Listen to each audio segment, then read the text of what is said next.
you are, where you are. You've killed my 12 men, including my brother. Oh. I'm coming for you. But once I get to you, I will kill you.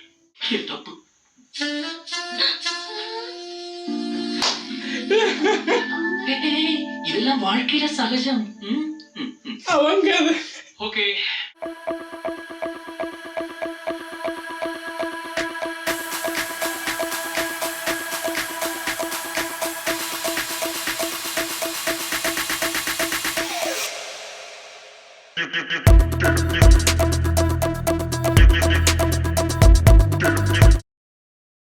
Hi engine ജെക്കിയുടെ പുതിയ reaction വീഡിയോയിലേക്ക് സ്വാഗതം. അപ്പൊ നമ്മൾ reaction ചെയ്യാൻ പോകുന്നത് നമ്മുടെ വിജയനന്റെ തുപ്പാക്കി മൂവിയിലെ ആ 12 മാൻ ഷൂട്ടിന് ശേഷമുള്ള സീനാണ്.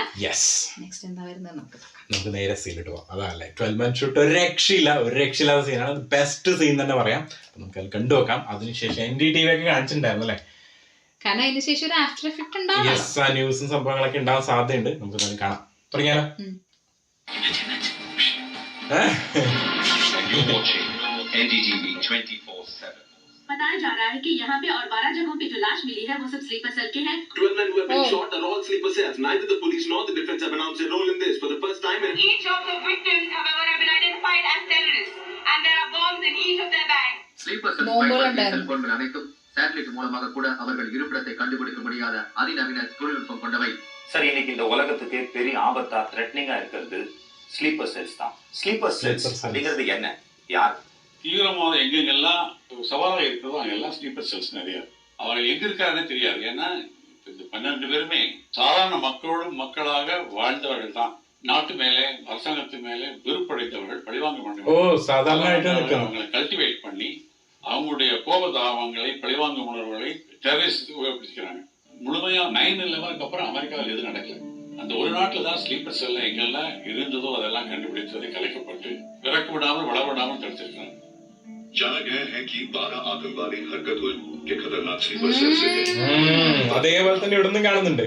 उम्र 32, उम्र 29, उम्र 33, उम्र 34, उम्र 31.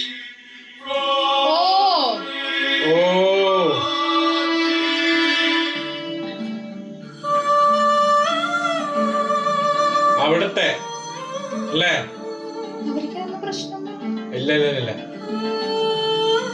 കാരണം അവർ അതിനു വേണ്ടിട്ട് ഇറങ്ങിയ ആൾക്കാരാണ്.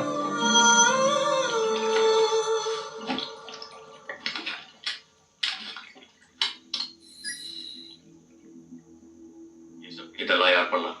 இதுவரைக்கும் யாரும் தெரியல. போலீஸால கூட கண்டுபிடிக்க முடியல. ஏதாவது க்ளூ? ശരിക്കും ഹിന്ദി തന്നെ പറയുന്നു. போலீஸ் டேக் ஓவர் பண்ணிட்டாங்க. ஆனா அதுல ஒருத்தரோட நான் ட்ராக்கர் போன் மட்டும் ஷூட் பண்ணவனே எடுத்துட்டு போயிட்டான். யாரோட போன்? தோபிகர்ல ஷூட் பண்ண அப்சர் அலி.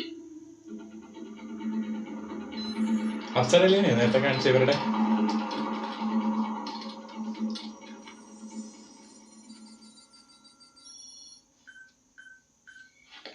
നമ്പർ.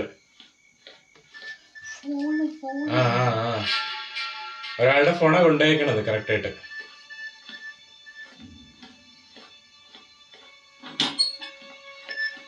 അടിക്കുന്നുണ്ടോ? ഫോൺ അടിക്കുന്നുണ്ട്.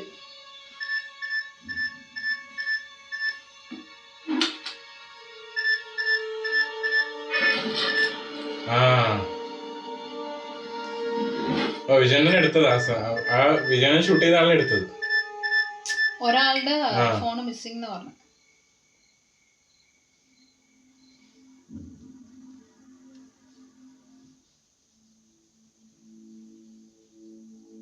എന്താണത്?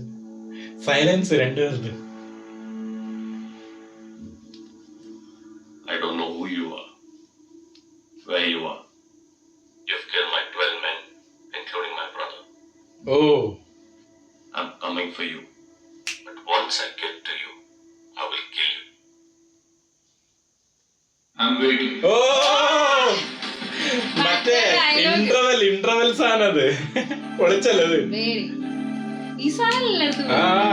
എല്ലാ സ്ഥലത്തും കൊറേ സിനിമകളിൽ വെയിറ്റിംഗ് എന്നുള്ള സംഭവം ഇന്റർവെല്ലിൽ തന്നെ ഇടാറുണ്ട്. പൊളിച്ചടിക്കായിരുന്നല്ലത്. സീനായിരുന്നു. രണ്ടുപേരും silence. Hello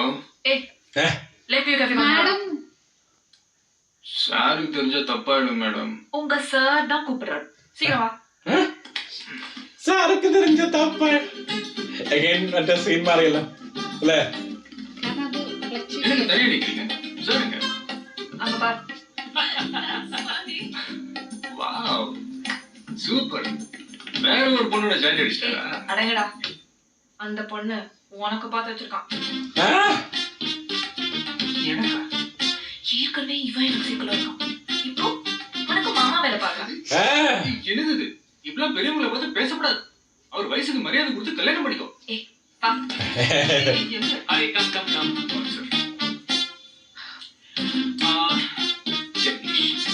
Jagadish, this is Sweta. Hello. Jagdish கூட பாவம் இந்த ஹாலிடேக்கு பொண்ணு பார்க்கறதுக்காக தான் பாம்பே வந்தா. ஏன்னா அவருக்கு மட்டும் எதுவும் செட் ஆகல. Right. we are the same battalion. எனக்கு ஜூனியர் தான். ஆனா எங்களுக்குள்ள இருக்கிற ரிலேஷன்ஷிப் வந்து ஒரு ஃபேமிலி இல்ல. நான் அவனுக்கு அண்ணன் மாதிரி. இல்ல அதை விட எல்லாம் மேல வந்து ஒரு மாமா. இப்பதான் நான் கூட சொன்னேன். அப்படியா? வாவுடா. Oh sorry, Nisha my fiancé. பாக்ஸ் அனிஷா. Oh hi. நான் உங்களை எங்கேயோ பார்த்திருக்கேன். எங்கேயோ பார்த்திருக்கேனே அதான் சொல்ல வந்தேன். எனக்கு கூட ஃபர்ஸ்ட் டைம் பார்த்த போது எங்கேயோ பார்த்திருக்கேனேங்கிற டவுட் அப்பதான் எனக்கு ஜெகதீஷ் ஞாபகம். நான் அவனுக்கு ஒரு மாமாவா இருந்துட்டு இது கூட தெரியல. உங்களுக்குள்ள நம்பர் எக்ஸ்சேஞ்ச் பண்ணுங்க, பேசி பாருங்க. ஏதாவது ஒரு ஒரு ஒரு பயாலஜி ஒர்க் அவுட் ஆகுதா பாருங்க.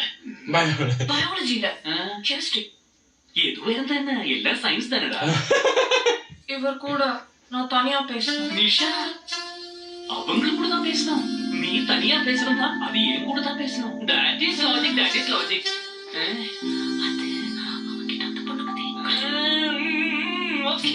Okay carry on. புரிஞ்சு. பாரியா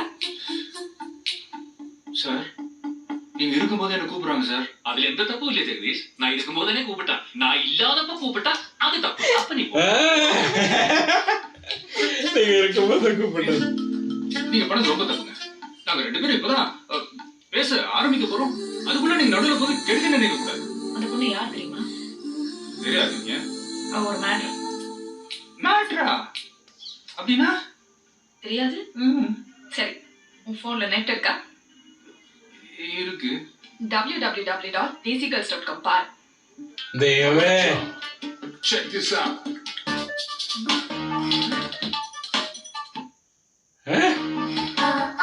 இப்போ என்ன பண்ண போற? சீனியர் சொல்லிட்டா என்னால அது மீற முடியாது. பாவம் அவர் ஏமாந்துருவாரு. அப்போ உனக்கு ஓகேயா?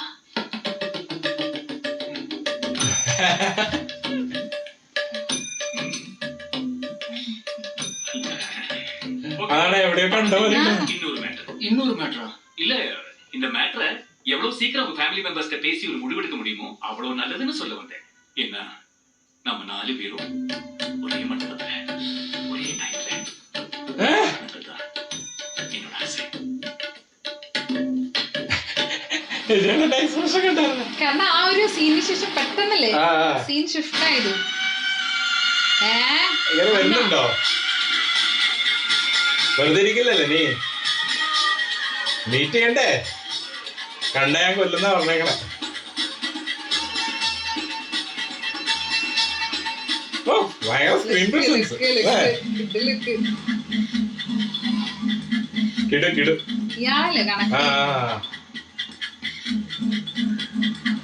ബാക്ക്ഗ്രൗണ്ട് സ്കോർ കംപ്ലീറ്റ് റോളാട്ടോ സിനിമയില് അല്ലേ?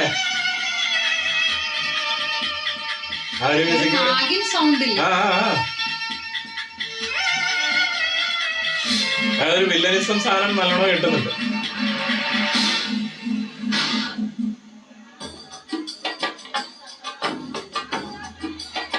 ഇവിടെ വന്ന് ഇനി ചെയ്യാൻ വേണ്ടിയാണല്ലോ. ചിലപ്പോ പണി കൊടുക്കാനായിരിക്കും.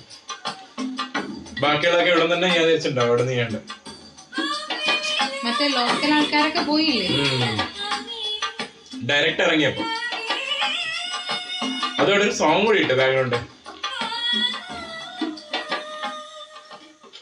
അല്ലേ? ഭയങ്കര എന്താ പറയാ, ഇൻസൈഡ് എവിടെയോ പോയിരുന്നു. ഓ, ഡെഡ്ലി ഷൂട്ടൗട്ട്സ് ഇൻ മുംബൈ.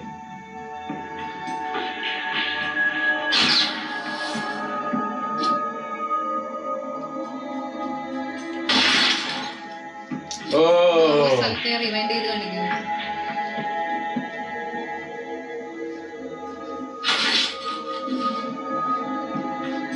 അത് നമുക്ക് കാണിച്ചു തരും ഒന്നും കൂടി, പ്രത്യേകിച്ച് ക്യാരക്ടറും കാണണ്ടേ. ആ ഒരാളെ നോക്കുന്ന കണ്ണിലൂടെ.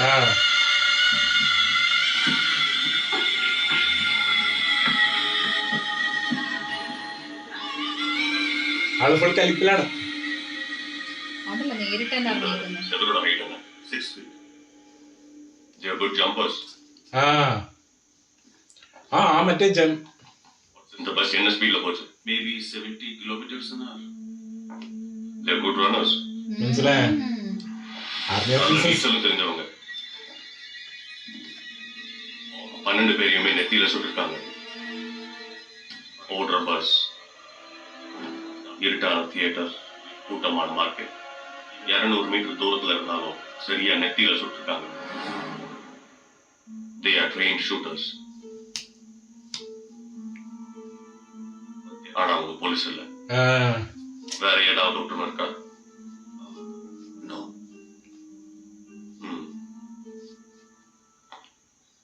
இன்னொரு பொதுவான விஷயம் இருக்கு, ஆனா அதுல எந்த யூஸும் இல்ல. அந்த 12 பேருமே கோட் சூட் போட்டு ஷூட் பண்ணிருக்காங்க. கோட் சூட்டா?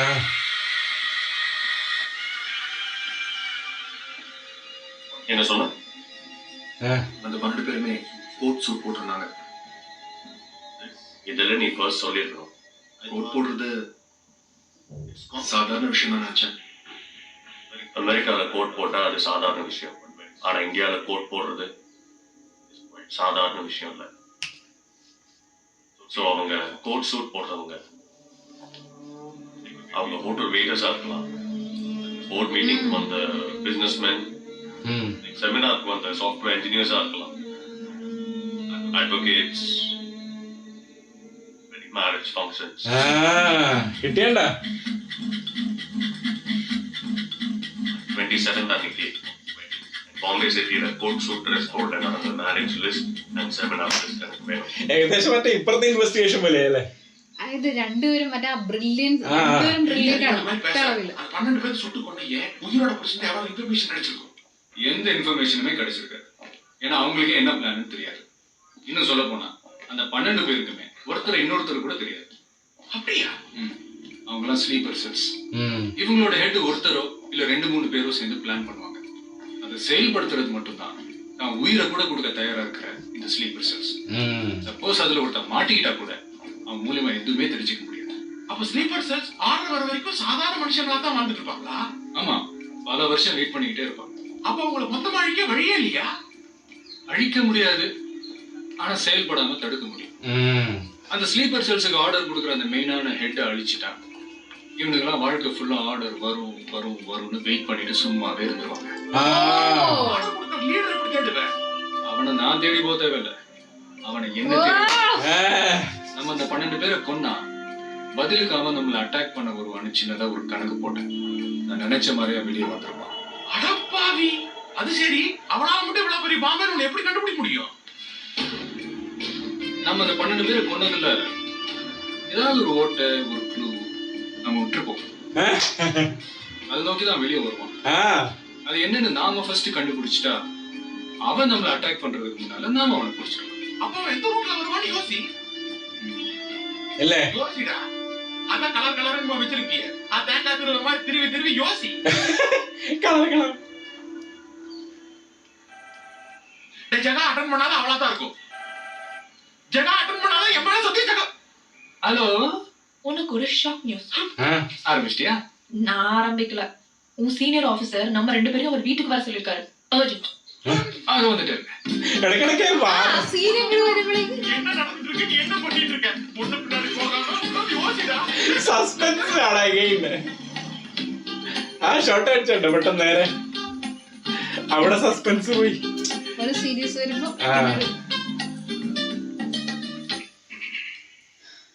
உங்க 2 பேருக்கும் 2 ஷாக்கான விஷயம் சொல்ல போறேன். മറ്റേവരെയോ முதல்ல ஜெகதீஷுக்கு அன்னைக்கு நீ பாத்திய பொண்ணு ஸ்வேதா, அவ உன்னை பிடிக்கலன்னு சொல்லிட்டாடா. ஷாக்காமா. Okay okay okay okay. இனி உனக்கான ஷாக்கான விஷயம் சொல்றதுக்கு முன்னாடி நீ ஒரு தடவை வெயிட் பண்ணும். ஒரு செகண்ட் வெயிட் பண்ணுங்க, இப்போ வந்துடுறேன். ஓகே. ഓ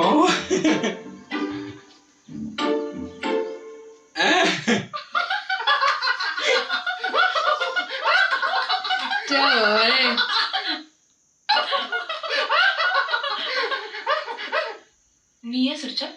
இல்ல, அந்த மேட்ரு கிட்ட இருந்து நான் எஸ்கேப் ஆயிட்டேன்ல, அது நினைச்சு சிரிச்சேன். ஆமா, நீ ஏன் சிரிச்ச? ஒரு மேட்ரே ஒண்ணு பிடிக்கலன்னு சொல்லிட்டா பாருங்க.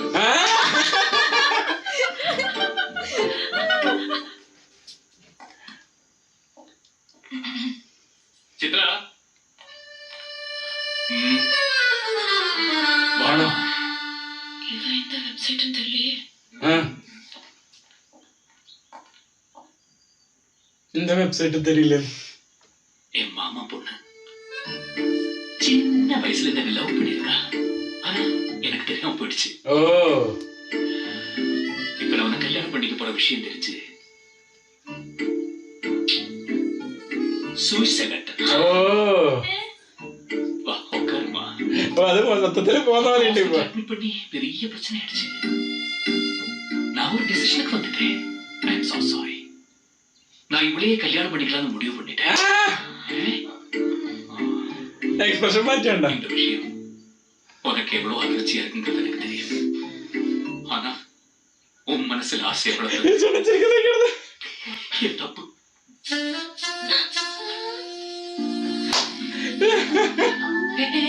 இதெல்லாம் வாழ்க்கையில சகஜம். ஓகே, இப்ப நான் உங்க 2 பேர்கிட்ட ஒண்ணு கேட்க போறேன். நீ கல்யாணம் பண்ணிக்கிடங்கிற ஆசையோட தான் பாம்பே வந்த. நீ ஒரு மிலிட்டரி மேன கல்யாணம் பண்ணணும்னு ஆசைப்பட்ட. 2 பேரும் கல்யாணம். ஏன் நீங்க 2 பேரும் கல்யாணம் பண்ணிக்க கூடாது? என்ன மட்டும் தப்பா எடுத்துக்காத. எங்களுக்குள்ள நாங்க காதலிச்சோமே தவிர அவன் மேல என் விரல் கூட டச் பண்ண கிடையாது. நம்ம இப்போ டச் பண்ணிருக்கோமா? இல்ல, கேட்டு பாரு. இல்ல, உனக்கு என்ன மறக்கணுங்கிறது கஷ்டமான விஷயங்கிறது எனக்கு தெரியும். என் தப்பா? ஒண்ணும் இல்ல, ஒண்ணும் இல்ல. சரி, ஐயோ. All the best. Bye. Nisha, நான் கடக்கலைங்கிறதுக்காக இவ பண்ண மாதிரி அந்த மாதிரி எந்த முடிவும் நீ எடுத்துறாதே. ப்ராமிஸ்? Okay, bye. நிஷா, நான் கடக்கலைங்கிறதுக்காக இவ பண்ண மாதிரி அந்த மாதிரி எந்த முடிவும் நீ எடுத்துறாதே. ப்ராமிஸ்? ஓகே. അങ്ങനെ പോയതാണേ നീ.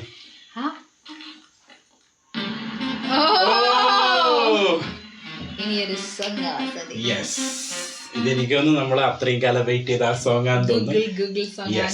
അതിന്റെ ട്യൂൺ കേട്ടപ്പോ തന്നെ മനസ്സിലായി. കാരണം നമ്മളിത് കുറെ കേട്ടിട്ടുണ്ട്. ഒരു സീൻ കഴിഞ്ഞിട്ട് അതിന്റെ മൂഡിലല്ല അടുത്ത സീൻ വരുന്നത്. ടോട്ടലി വ്യത്യാസം. അതായത് ഇങ്ങനെയാണ്. അതായത് ചിലതാണെങ്കിൽ ഭയങ്കര സീരിയസ്, നെക്സ്റ്റ് വരുമ്പോ കുറച്ചൊരു കോമഡി വരും. നമുക്കറിയാം ആ ഒരു signature dialogue I am waiting എന്നുള്ള സാധനം ഈ സിനിമയിലന്ന് വന്നതെന്നാണ് എൻ്റെ ഒരു ഓർമ്മ. ആ ഒരു സാധനം വന്നപ്പോ തന്നെ ഭയങ്കര രസമായിരുന്നു. അത് പക്ഷെ ഭയങ്കരമായിട്ടുള്ള ഒരു ഇതുമില്ല. അത് കറക്റ്റായിട്ട് ആ സിറ്റുവേഷൻ വെച്ചിട്ടാണ് വരുന്നത്. അല്ലാണ്ട് അതിനുശേഷം കുറെ സിനിമകളിൽ ആ ഒരു ഡയലോഗ് കൊണ്ടുവന്നിട്ടുണ്ട്. പക്ഷെ അതൊക്കെ ചില സ്ഥലത്ത് ഒരു ഇതുപോലെ തോന്നാറുണ്ട്. അത് കരുതിക്കൂട്ടി ആ ഡയലോഗ് കൊണ്ടുവന്നിട്ടുണ്ടായിരുന്നു. പക്ഷെ ഇതിന്റെ അകത്ത് കറക്റ്റ് ആണ്. എന്താണ്, വേറെ ഒന്നും പറയുന്നില്ല. ഇല്ലല്ല, എന്താന്ന് ചോദിക്കുന്നില്ല, ഒന്നും ഒരു ഡിസ്കഷൻ ഇല്ല. I am waiting. ഞാൻ വന്ന് നിന്നെ കണ്ടു കഴിഞ്ഞാൽ നിന്നെ കൊന്നോളെന്ന് പറയുമ്പോ ഓക്കെ ശരി ഐ ആം വെയിറ്റിംഗ്. ആ ഒരു സംഭവമേ ഉള്ളൂ. അത് മാത്രമല്ല രണ്ടുപേരുടെയും ബ്രില്യൻസ് കാണിക്കുന്നുണ്ട്. പ്രത്യേകിച്ച് വിദ്യുത് ജമാലിന്റെ ആ ഒരു വില്ലൻ ആണെന്നുണ്ടെങ്കിൽ ആ വില്ലന്റെ ആ ഒരു ബ്രില്യൻസ് അല്ലേ. അതായത് വിജയ് സാറിനേക്കാളും എന്താ പറയാ, നമ്മൾ പറയില്ലേ ആ ഒരു അളവിൽ തന്നെ വേണമെങ്കിൽ ബുദ്ധി ഉണ്ടെന്ന് പറയാം ആ ഒരു ക്രിമിനലിന്. കാരണം വെച്ചാൽ ആ സമയത്ത് തന്നെ അതായത് അവിടുന്ന് ഒരു ഇൻവെസ്റ്റിഗേഷൻ നടന്നുകൊണ്ടിരിക്കുക ശരിക്കും ഈ ഒരു സംഭവം കണ്ടുപിടിക്കാം. പക്ഷെ അതിനേക്കാളും വലിയൊരു തലതൊട്ടപ്പനായിട്ടുള്ള നായകനാണെന്നുള്ളത് ഒപ്പത്തിനൊപ്പം നിൽക്കുന്ന നമ്മൾ പറയില്ലേ ബുദ്ധി രണ്ടുപേരും. ആ ഒരു സംഭവം നമുക്ക് തോന്നും വില്ലനാണ് ബുദ്ധിമാൻ എന്ന്. പക്ഷെ അത് കഴിഞ്ഞിട്ട് വിജയണ്ണന് ഡയലോഗ് ഇല്ലേ, അതെന്താ പറയുന്നത്, ഞാനൊരു ക്ലൂ എന്തായാലും ഇട്ട് കൊടുത്തിട്ടുണ്ടാവും, അതിനകത്ത് അത് പിടിച്ചിട്ട് ഇങ്ങോട്ട് വന്നോളും. എന്തെങ്കിലും ഒരു ക്ലൂ ഉണ്ടാവും ഒബിയസ്ലി, നമ്മൾ പറയില്ലേ. അപ്പൊ അതുപോലെ അപ്പൊ പുള്ളിക്കാരൻ ഓൾറെഡി ലാൻഡ് ചെയ്തു. ഇനിയിപ്പോ എല്ലാ സംഭവങ്ങളും ഡയറക്റ്റ് ആയിരിക്കും ചെയ്യാൻ പോകുന്നത്. അതെ, എന്തായാലും ആ ഒരു സീരിയസും കോമഡിയും മിക്സ് ചെയ്തിട്ടുള്ള ആ ഒരു സീൻ കഴിഞ്ഞ് ഇനി സോങ് ആണ്. അപ്പൊ സോങ് കഴിഞ്ഞ് ഇനി വരാമെന്നുള്ളത് നമുക്ക് നോക്കാം. സോങ് ചെയ്യണമെന്നുണ്ടെങ്കിൽ നിങ്ങൾ കമന്റിൽ അറിയാം അല്ലേ. അത്രേ ഉള്ളൂ. അപ്പൊ ഇതുപോലെ എന്നാൽ നല്ല വീഡിയോസ് ആയിട്ട് വരുന്നതായിരിക്കും.